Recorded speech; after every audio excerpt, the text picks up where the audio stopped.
Hi friends, ఈరోజు చాలా interesting ఫ్యాక్ట్స్తో మేము ముందుకు వచ్చేస్తాం. ఈరోజు ఈ వీడియోలో ప్రతిపక్షం కూడా రాని జగన్ గారు అసెంబ్లీలో ఎక్కడ కూర్చుంటారో, కొండ చిలువ మనుషులను తింటుందా అనేది కూడా చెప్పుకుందాం. ఇంకా చాలా విశేషాలు ఈ వీడియోలో చెప్పుకుందాం.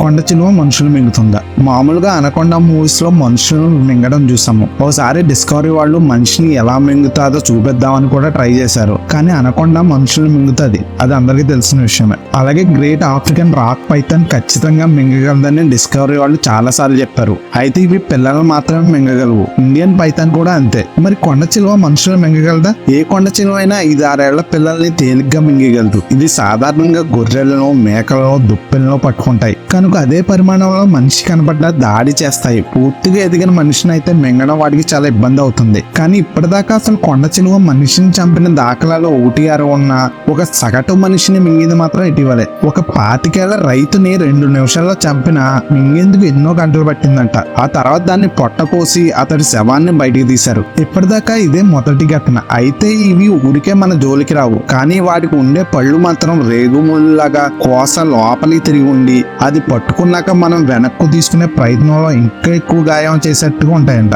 సాధారణంగా తన మింగలైన వాటిపై అవి దాడి చేయవట, భయపడితే తప్ప. అవి ఒకసారి భోజనం చేస్తే కొన్ని నెలల వరకు తిండి తినవట. ఒకవేళ ఎవరింటి ఆవరణలో అయినా కొండ చిలువ భోజనం చేసి పడుకుంటే వాటి జోలికి పోకుండా ఉంటేనే సరి. అటవీ శాఖ అధికారులకు చెప్తే వాళ్ళు చూసుకుంటారు. ఈ లోపు తొందరపడి మనం ఏమీ చేయకుండా ఉంటేనే మేలు. ఏ కొండ చిలువకి విషం ఉండదు. అలా అని రక్తపింజరికి కొండ చిలువకు వ్యత్యాసం తెలియకుండా దగ్గరికి వెళ్తే మాత్రం ప్రమాదం పొంచి ఉంది. అది రక్తపింజర అయితే మాత్రం విషం ఉంటుంది. నెంబర్ 2, మొలతాడు ఎందుకు కడతారు? మొలతాడు పురుషుల నడుం చుట్టూ కట్టే ఒక దారం లేదా దారం రూపంలో ఉన్న ఒక అలంకారం. ఇది హిందూ సంప్రదాయంలో ఒక భాగం అయిపోయింది. యావత్ భారతదేశంలోనే ఈ సంప్రదాయం ఉంది. చిన్నతనంలో బాలికలు ఎవరికి కట్టేవారు. పెద్దవారైన తర్వాత స్త్రీలు మొలతాడు వాడరు. హిందూ ధర్మంలో మొలతాడును పవిత్రమైన దారంగా భావిస్తారు. ఇది శివునితో సంబంధం కలిగి ఉంటుందని మరియు దాన్ని ధరించడం వల్ల పురుషులకు శక్తి, సంతానోత్పత్తి మరియు శుభప్రదాయాలు లభిస్తాయని నమ్ముతారు.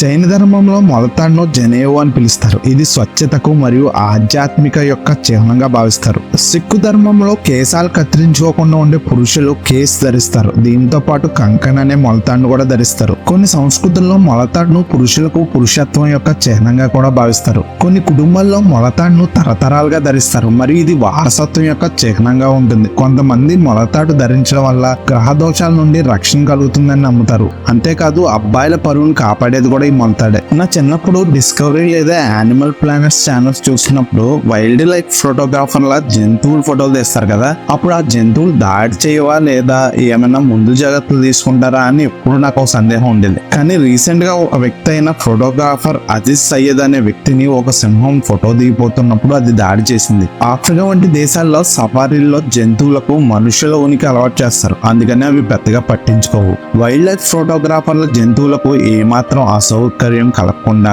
మెలగడానికి ప్రయత్నిస్తారు. కాబట్టి ఇలాంటి దాడులు చాలా అరుదుగా జరుగుతాయి. వీరు వీలైనంత నిశ్శబ్దంగా పనిచేస్తారు. ఇంకా కామోఫ్లాజ్ బట్టలు వేసుకోవడం, కెమెరా లైన్స్ కూడా ఇటువంటి కవర్లు వేయడం చేస్తారు. ఏ జంతువును ఫోటో తీయబోతున్నారో దాని ప్రవర్తనను, అలవాట్లు వంటివి ముందుగానే తెలుసుకుని వెళ్తారు. అలా చేయడం వల్ల తమ భద్రత కోసమే కాకుండా అద్భుతమైన ఫోటోలు తీయడానికి కూడా ఉపకరిస్తుంది. ఇది అయినా జంతువుల దగ్గర ముందస్తు జాగ్రత్తలు ప్రతిసారి పనిచేస్తాయని గ్యారెంటీ ఉండదు. భాష, సంభాషణ సమస్య ఉండనే ఉంటుంది కదా. అనుభవం లేని కొందరు అప్పుడప్పుడు గీత దాటి వెళ్లడం వల్ల కట్ల పాలవడం కూడా జరుగుతుంది. నెంబర్ 4, ఏపీ అసెంబ్లీలో ప్రధాన ప్రతిపక్ష హోదాకు వైసీపీ దూరమైంది. అది అందరికీ తెలిసిందే. కానీ జగన్ గారు అసెంబ్లీలో ఎక్కడ కూర్చుంటారనేది మాత్రం అందరికీ ఒక సందేహమే. చాలా ఆసక్తికరంగా సాగిన ఆంధ్రప్రదేశ్ అసెంబ్లీ ఎన్నికల ఫలితాలు ఏకపక్షంగా వచ్చాయి. కూటమి ఘన విజయం సాధించింది. గవర్నమెంట్ కూడా ఫామ్ చేసింది. ఈ నెల 15 నుంచి అసెంబ్లీ సమావేశాలు జరుగుతాయంట. ఇప్పుడు అందరి చర్చ ఏంటంటే జగన్ గారు అసెంబ్లీలో ఎక్కడ కూర్చుంటారని. ముందుగా ఒకసారి కొత్తగా ప్రభుత్వం ఏర్పడితే అసెంబ్లీలో ఏం జరుగుతుందో ఒకసారి చెప్పుకుందాం. 1977 తర్వాత భారత రాజ్యాంగంలో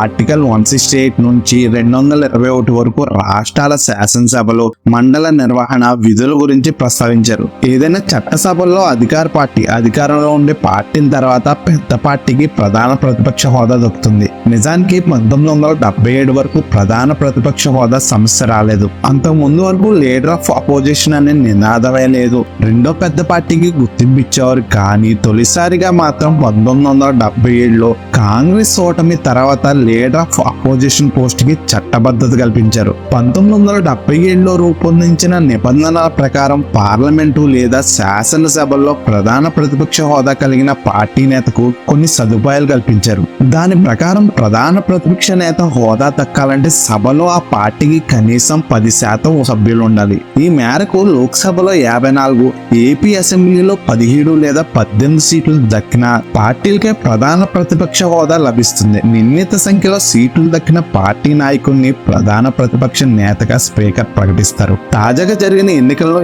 ఏపీ అసెంబ్లీలో తెలుగుదేశం పార్టీకి 135, జనసేనకి 21, వైఎస్ఆర్సీపీకి 11, బీజేపీకి 8 సీట్లు చొప్పున దక్కాయి. టీడీపీ, జనసేన, బీజేపీ కూటమిగా బరిలో దిగడంతో ఆ పార్టీలో ప్రభుత్వాన్ని ఏర్పాటు చేశాయి. అయితే 11 స్థానాలు మాత్రమే గెలుచుకున్న వైసీపీకి ప్రతిపక్ష అవకాశం రావాలి. అయితే అసెంబ్లీలో ప్రధాన ప్రతిపక్ష స్థానం దక్కాలంటే ఆ పార్టీకి కనీసం 17 లేదా 18 ఎమ్మెల్యేల బలం ఉండాలి. దీంతో ఇప్పుడు వైసీపీకి ప్రధాన ప్రతిపక్ష హోదా దక్కే అవకాశం లేదు. ప్రధాన ప్రతిపక్ష అయితే ఏమవుతుందంటే ప్రధాన ప్రతిపక్ష నేతకు కేబినెట్ మంత్రి హోదా ఉంటుంది. సభలో సీట్ల కేటాయింపులో విపక్షానికి ప్రాధాన్యం దక్కుతుంది. కేబినెట్ హోదా కలిగి ఉండడంతో పాటు పిఎస్ సహ సిబ్బంది ఎలిమెంట్స్ లు తదనుగుణంగా ప్రోటోకాల్ కూడా వర్తిస్తుంది. సభలో చర్చల సందర్భంగా స్పీకర్ అనేక సందర్భాల్లో ప్రధాన ప్రతిపక్ష నేతను సంప్రదించడం ఆనవాయితీ. సభలో చర్చల సందర్భంగా స్పీకర్ అనేక సందర్భాల్లో ప్రధాన ప్రతిపక్ష నేతను సంప్రదించడం ఆనవాయితీ. సభలో ప్రశ్నల విషయంలో కూడా ప్రధాన ప్రతిపక్షాన్ని ప్రాధాన్యత ఉంటుంది. మిగిలిన పార్టీలకు సభ్యుల సంఖ్యను బట్టి ప్రశ్నలు కేటాయిస్తారు. వివిధ బిల్లులపై చర్చ సందర్భంగా సమయం కేటాయింపు కూడా ప్రతిపక్ష పార్టీ బలాన్ని అనుసరించి ఉంటుంది. అఖిలపక్ష సమావేశాల సందర్భంగా ప్రతిపక్ష నేత హోదా ఉన్న పార్టీ నేతకు ప్రాధాన్యత దక్కుతుంది. 5 ఏళ్ల పాటు ముఖ్యమంత్రి హోదాలో కొనసాగిన వైఎస్ జగన్మోహన్ రెడ్డి 2014-19 మధ్య ప్రధాన ప్రతిపక్ష నేతగానూ ఉన్నారు. అప్పట్లో ఆయన పార్టీకి 67 అసెంబ్లీ స్థానాలు వచ్చాయి. కానీ తాజా ఎన్నికల్లో వైసీపీ కేవలం 11 స్థానాలకే పరిమితం కావడంతో జగన్ కి ప్రతిపక్ష హోదా దక్కే అవకాశం కూడా లేదు. ఆయనకు సభలో ఎక్కడ సీటు కేటాయించాలనే విషయాన్ని స్పీకర్ నిర్ణయిస్తారు. సభ జరుగుతున్నప్పుడు చర్చకు సమయం కేటాయింపు, ప్రశ్నలకు అవకాశం వంటి వాటిలో ప్రాధాన్యత ఉండదు. కేవలం ఆయన కూడా సాధారణ ఎమ్మెల్యేలానే వ్యవహరించాల్సి ఉంటుంది. ఎమ్మెల్యేకు దక్కే ఎలవెన్స్ లు, ఇతర అవకాశాలు మాత్రమే వర్తిస్తాయి. కేబినెట్ హోదా లభించే అవకాశం లేదు. ముఖ్యమంత్రి హోదాలో పనిచేసిన నేతకు ఇలాంటి పరిస్థితి రావడం ఇదే మొదటిసారి. గతంలో చంద్రబాబు కూడా 3 దఫాలు విపక్షంలో ఉన్నప్పటికీ ఆయనకి ప్రధాన ప్రతిపక్ష నేత హోదా దక్కడంతో కేబినెట్ స్థాయి ప్రోటోకాల్ కేటాయించారు. కానీ ప్రస్తుతం జగన్ పరిస్థితి అందుకు విరుద్ధంగా ఉంది. అందువల్ల సభలో నిబంధనలను అనుసరించి ప్రతిపక్ష హోదాకు తగ్గట్టుగా ఎమ్మెల్యేలు గెలవకపోవడంతో వైఎస్ఆర్సీపీ సీట్ల విషయంలో స్పీకర్ పరిధిలోనే ఉంటుంది. కూటమిలో భాగస్వామ్య పార్టీలన్నీ కొత్త ప్రభుత్వంలో పాల్పంచుకుంటాయి కనుక ఇక వైఎస్ఆర్సీపీ సభ్యులు మాత్రమే విపక్షం అవుతారు. కాబట్టి తొలి వరుసలోనే సీటు దక్కే అవకాశం ఉండొచ్చు. అయినా అది స్పీకర్ నిర్ణయాన్ని బట్టి ఉంటుంది. నెంబర్ 5, మీరు ఎప్పుడైనా ఊబిని చూసారా? నేనైతే సినిమాల్లో చాలా సార్లు ఊబిని చూసాను, కానీ నిజంగా అయితే ఎప్పుడు చూడలేదు. కానీ ఊబి ఎలా ఉంటుంది, ఎక్కడ ఉంటుంది, అసలు ఎలా గుర్తించాలో ఊబిని అనేది ఇప్పుడు చెప్పుకుందాం. ఊబి అనేది బురద నేలలో ఉంటుంది. సాధారణంగా పొలాలు ఉండే బురద నేలలు కాదు, విస్తారంగా చవిటి భూములు ఉన్న చోట ఎక్కువగా ఊబి ఉండే అవకాశం ఉంటుంది. ఊబిలో కూరుకుపోయి మరణించారు చాలా మంది. ఊబిలో కూరుకుపోయిన వారు ప్రాణాలతో బయటపడటం దాదాపు అసాధ్యం. చాలా లోతుగా ఉన్న మెత్తడి బంద నేలలా ఉంటుంది ఇది. ఇందులో దిగబడితే లాక్కొని బయటికి రావడం మాత్రం చాలా కష్టం. ఇది ప్రాణాంతకమైన తడి నేలలా ఉంటుంది. నిజానికి ఊబి సాధారణంగా నేల వల్లే కనబడుతూ ఉంటుంది, ఇంకా స్వచ్ఛంగా కనిపిస్తుంది. మనం కాలు పెట్టేంత వరకు అది దిగబడుతుందని గమనించలేము, అంత మంచిగా కనిపిస్తుంది మనం. అలాంటి నేలను మనం చవిటి పర్రే లేక చవిటి నేలలో అని పిలుస్తాం. కొన్ని సందర్భాల్లో జారుడుగాను, కొన్ని సందర్భాల్లో దిగబడడం మనం గమనించవచ్చు. అయితే మనం తరచూ సినిమాల్లో చూసినట్టు ఊబి నేలలో తక్కువగా గమనించడం జరుగుతుంది. బహుశా రకరకాల సాయిల్ ట్రీట్మెంట్స్ వల్ల పోయి ఉండవచ్చు. ఇప్పుడు అడవుల్లోనూ మరియు ఇతర జనసంచారాలు లేని ప్రాంతాల్లో ఉండవచ్చేమో, కానీ ఇటువంటి ఊబులు మనకు తక్కువగానే కనబడుతున్నాయి. ఇప్పుడు అది ఊబని మనకు ఎలా తెలుస్తుంది? ఊబి నేలల మీద గట్టి మొలవలు, వర్షం పడినప్పుడు నీరు ఇంకవు. సాధారణంగా ఊబి నేలలో నీరు ఉన్న ప్రాంతాల్లో అంటే నదీ తీరాల్లో, బీచ్ ప్రాంతాల్లో, భూగర్భ నీటి బుగ్గల దగ్గర, చిత్తడి నేలల్లో ఎక్కువగా ఉండే అవకాశం ఉంటుంది. ఈ ఫ్యాక్ట్స్ మీకు నచ్చాయి అనుకుంటాం. నెక్స్ట్ వీడియోలో మరికొన్ని ఫ్యాక్ట్స్ తో మేము ముందుకు వస్తాం.